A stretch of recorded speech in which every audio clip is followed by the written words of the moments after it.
Halo semuanya, welcome back to William Atmato YouTube channel dan kali ini saya akan meremake salah satu video yang apa ya ngomongnya ya. Waktu saya pertama kali mulai ngevlog saham di YouTube tuh tahun 2020 dan itu aja jadi video saya dengan view terbanyak ya. Kalau saya nggak salah lihat, kalau salah ya udah, tapi kita coba aja dulu. Itu adalah video yang ngasih saya view terbanyak, di mana saya ngebahasnya adalah broker summary. Ya kalau misalnya lo mau nanya, "Memangnya masih relevan, Pak?" Saya yakin sama kalian, cuman karena sekarang cuman dibukanya di penutupan, jangan pernah Anda berpikir bahwa jadi nggak ada gunanya lagi, gitu loh, ya.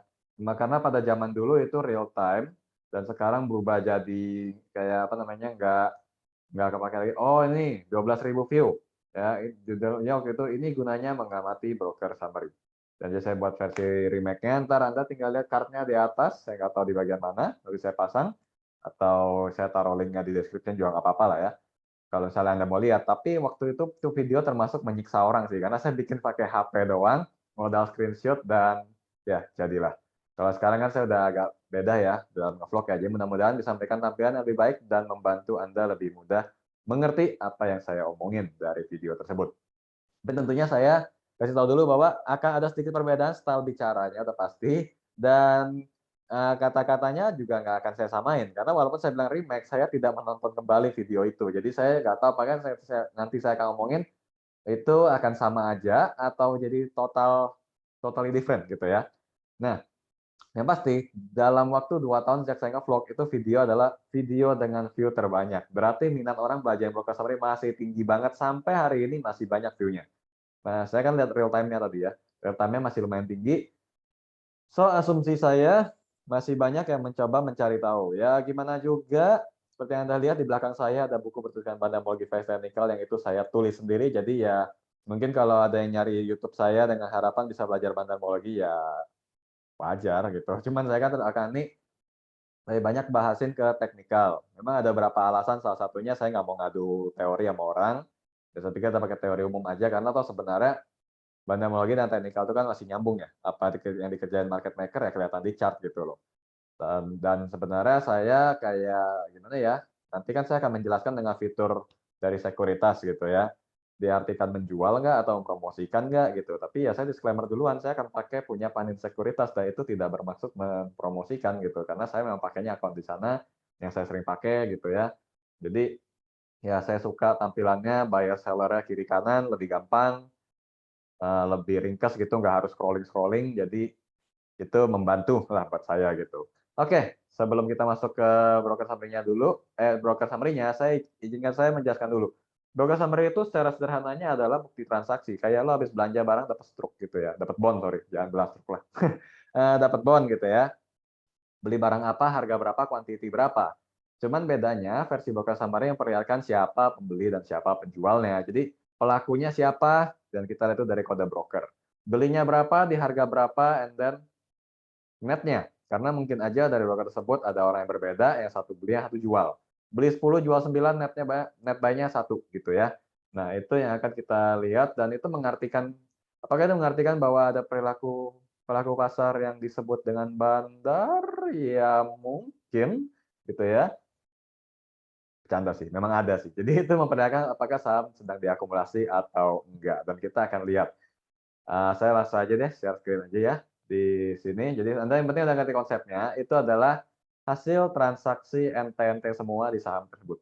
Karena itu saya tampilkan di sini, eee, bentar, ini broker summary saham BBCA mengambil data pada tanggal 17. Kenapa? Karena 18 Juninya, ini saya formatnya Juni dulu 18/2022, karena di tanggal 18-nya adalah hari Sabtu. Jadi kalau saya ketik 18, ya kosong. Jadi kita ke 17 dulu aja, karena saya cuma menjelaskan tentang konsepnya dulu, untuk mengetahui saham lagi diakumulasi atau enggak, gitu ya. Kayak ngejurnal sih sebenarnya gitu kan. Oh ini saham lagi ditransaksi sama siapa, kode brokernya, dia beli berapa, value-nya, value itu berarti lot dikalikan harga, gitu ya. Kalau nggak percaya coba hitung aja. Saya sih udah kurang lebih ya tahu lah gitu kan, udah kurang lebih lah ini lotnya kali harga average, value-nya berapa gitu. Dia sempat jual atau enggak, dan masih net buy. Kalau dia jadi net sell, dia pasti pindah ke kanan sebagai seller gitu. Karena di tampilan di aplikasinya Panin ini kalau kanan seller, kiri buyer. Gitu ya. Kalau misalnya kayak begini, berarti si RX gitu ya ceritanya sini, dia beli 134.000, ada jual 22.000, dia masih net buy 111.000, lawannya dari sisi seller, ada BK sempat beli nih. Apakah Rebecca? Nggak bercanda. Apa BK, broker BK sempat beli 29.000 dan jual 175.000 dengan average price di sini 7485, 7487, buy-nya 7485. Cuan dong. Canda. 2 poin mana ada hasil, ada fee. Jadi dia masih net sell 145 ribuan. Nah, sebenarnya dari kiri dan kanan ini buyer dan seller pasti balance ya hasil akhirnya ya, 392.000, 392.000. Yang biasanya orang lihat kan katanya top 5 karena asumsinya kalau yang memang kuat belanja banyak itu akan masuk ke atas. Kalau kita sortir dari netnya kan otomatis pilih aja mau paling bawah yang paling dikit gitu ya, cuma 1 digit lotnya atau yang berdijit-dijit gitu ya.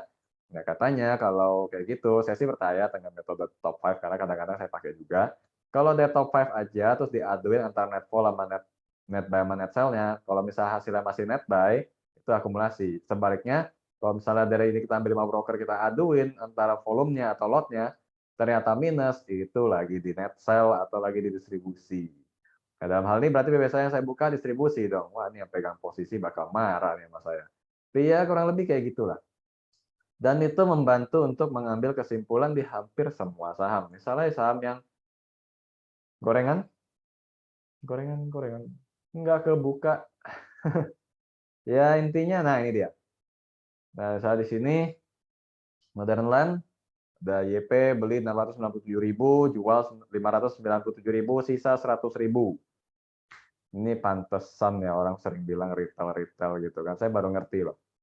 Saya kadang lihat langsung netnya doang. Saya sambil jelasin videonya saya baru tahu ternyata beli banyak jual banyak gitu. Sisanya tinggal segitu ya. Pantes orang sering bilang ini broker retail, broker retail. Mungkin karena terlalu aktif kali ya. Kalau pengertian lain saya nggak tahu.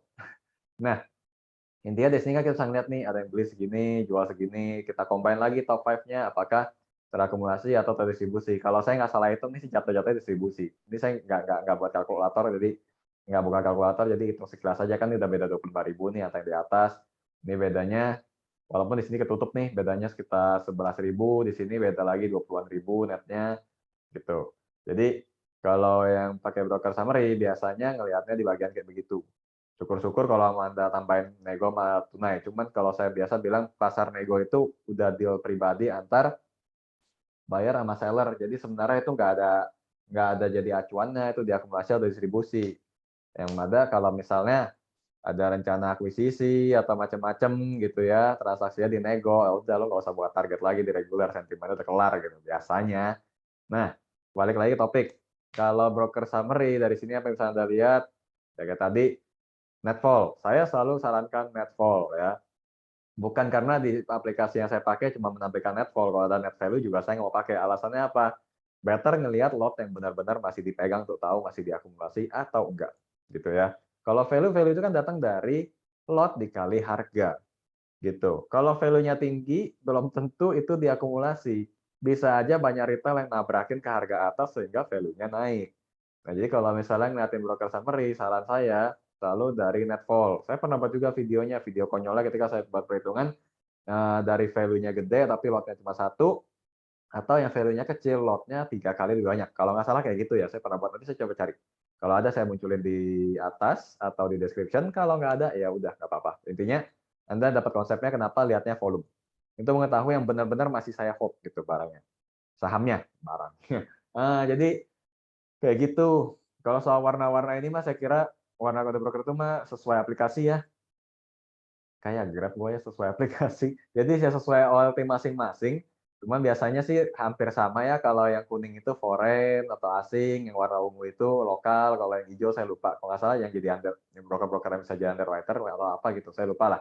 Pokoknya sih biasanya yang jadi perhatian itu foreign atau domestik gitu. Cuman kadang broker summary kalau ini kan menampilkan secara keseluruhan ya, jadi nggak tahu persis nih buat Anda yang suka foreign foreign investor gitu ya, suka ngikut foreign investor, apakah dari sini bisa oke aja jika melihat, oh misalnya YP nih sebagai broker foreign ini net buy segini. Tapi kan kita nggak tahu, walaupun brokernya atau sekuritasnya boleh aja foreign, orangnya kan domestik bisa, gitu kan. Jadi, lihat dari sini, Anda bisa ambil kesimpulan bahwa broker summary itu adalah ya bukti transaksi, gitu. Saham itu, saham ini maksudnya, di tanggal sekian, dibeli siapa, dijual siapa, harga berapa, berapa lot yang dia beli, berapa lot yang dia jual, netnya berapa. Pun kita nggak bisa bilang ini pasti satu orang gitu kan. Ada YP beli 697.000, jual 597.000. Mungkin nggak itu satu orang? Kita bisa bilang itu kayak kemungkinannya 50-50. Artinya apa? Bisa aja benar satu orang, bisa aja banyak orang. Gitu. Dan periode bisa diambil lebih dari satu. Misalnya 1 bulan. Dari tanggal 17 Mei. Nah, akan berubah angkanya. Gitu. Kesimpulan apa yang bisa kita ambil ya? Selalu lihat dari net fall-nya aja. Net fall top 5 atau top 10 terserah Anda. Biasanya sih kalau saham-saham liner dipakai top 10. Karena dianggapnya akan banyak lebih pecah gitu. Broker yang dipakai. Cuma itu asumsi aja sih. Kalau saya biasa top 5 aja udah cukup. Gitu tentang broker summary. Dan memang karena sekarang cuma bisa diakses di penutupan, banyak orang bilang metode ini jadi nggak efektif. Tapi kenapa saya tetap bikin videonya ya banyak yang minta gitu kan. Katanya gambarnya kurang bagus, mana waktu itu saya pakai HP portrait lagi kan versi tegak lurus doang kan. Kasihan yang lihat gitu kan, nggak ngerti apa-apa, udah susah, waktu itu mic saya juga jelek, maklum masih mulai low budget gitu loh. Nah jadi saya bikin ulang videonya. Yang saya ajarin pasti konsepnya. Soal Anda nanti bukanya sore efektif atau enggak, itu Anda akan ngerasain dan dapetin jawabannya dari pengalaman Anda masing-masing. But at least kalian sudah ngerti kenapa broker summary itu kadang jadi data tambahan. Gitu. Di balik candlestick akan ada perdagangan. Di balik pola-pola candlestick yang terbentuk, kita bisa tahu apakah itu pattern yang memang dibuat atau murni dari istilahnya pergulatan buyer dan seller. Itu bisa dilihat dari situ. Kayak buku bandarmologi versus teknikal itu sebenarnya yang saya bahas. Jadi balik pattern-pattern itu, secara broker summary-nya itu good atau enggak, gitu. Kalau misalnya ternyata hasilnya akum, pattern-nya jelek pun bisa aja jadi bagus. Karena kan kayak di market kita tuh ada pre-opening atau pre-closing ya. Tahu-tahu ada yang nabrak sekali harga gede, kelihatan candle bagus, ternyata distribusi kita nggak pernah tahu. Itulah perannya broker summary yang sekarang tidak bisa dilihat real time. One day bisa nggak? Ya nggak tahu lah, tergantung regulator aja. Yang penting kita mengadaptasi terus gitu kan. Mau ditaruh di batang warna apapun, iguana, bunglon akan berubah. Kita di market harus bisa. Dalam hal ini yang kita hadapi adalah sentimen dan regulasi. Gitu. Kira-kira apa lagi yang bisa saya bahas tentang broker summary? Ya, saya kira itu aja. Kayaknya kalau nggak salah video yang dulu juga pendek aja sih. Karena saya di sini mungkin versi yang baru, yang remake ini jauh lebih meringkas aja. Yang penting Anda ngerti konsepnya. Karena saya udah nggak bisa menjelaskan versi real time-nya gitu kan. Kalau versi real time kan udah nggak afdol gitu kan, udah nggak jalan. Kode broker real time udah nggak kelihatan. Ya kalau memang metodenya nunggu sore, ada itulah yang Anda lihat di sore harinya. After jam 4 atau jam 5 tergantung OLT Anda masing-masing. Mau lihatnya mau memperlihatkan datanya atau kapan mereka ready untuk rilis datanya di jam berapa. Gitu aja. Oke, saya kira maksud saya harapan saya video remake ini bisa membantu. Walaupun kembali saya mengingatkan, saya nggak tahu dengan broker summary yang sekarang dibukanya sore itu membantu Anda atau tidak. Tapi karena saya lihat minat terhadap video itu masih tinggi dan ada beberapa yang DM saya di Instagram pribadi, itu sudah yang meminta untuk dibuatkan kembali dengan versi yang lebih jelas, oke saya lakukan. Ya, apakah ini bikin view-nya banyak? Kalau enggak juga nggak apa-apa, terserah. Sebenarnya belakangan saya lebih suka ngupdate di YouTube itu video-video kondisi saham yang up to date gitu loh. Karena saat itu juga orang lagi butuh ya saya kemarin videonya. Dalam hal mencari view itu lebih efektif. Kalau misalnya enggak ya bikin video jangka panjang kayak gini juga nggak apa-apa sebenarnya. Ya oke, saya kira itu aja. Semoga membantu memperjelas ya kondisi atau cara membaca broker summary itu. Intinya itu cuma hasil transaksi aja, bukti transaksi. Dan oh ya, yang hari ini akumulasi belum tentu besok masih diakumulasi. Dan yang hari ini distribusi belum tentu besok masih distribusi. Jadi, data dari broker summary itu sama aja kalau misalnya Anda bilang data teknikal fundamental itu data yang telat, sama aja. Ya, saya buka, tadi itu adalah data kemarin, tanggal 17 Juni. Saya vlog ini tanggal 18. Nanti Senin tanggal 20, apakah pasti yang diakumulasi akan tetap diakumulasi lagi atau kayak tadi BBCA didistribusi, apakah Senin nanti akan didistribusi lagi? Nggak ada yang tahu. But at least kita jadi tahu bahwa perdagangan hari itu karena terjadi akumulasi atau terdistribusi. Gitu aja sih. Cuman memang indikasinya kalau diakumulasi, syukur-syukur ada penguatan harga untuk didistribusi di harga yang lebih tinggi. Dan kalau distribusi, syukur-syukur ada kesempatan untuk beli bawah sebelum distribusi berubah menjadi akumulasi atau yang disebut sebagai re-accumulation gitu ya. Jadi akumulasi yang diulang kayak buyback gitu loh. Ya udah, berarti itu aja yang perlu Anda ketahui tentang broker summary. Semoga berguna dan kita ketemu lagi pada vlog selanjutnya. See you again.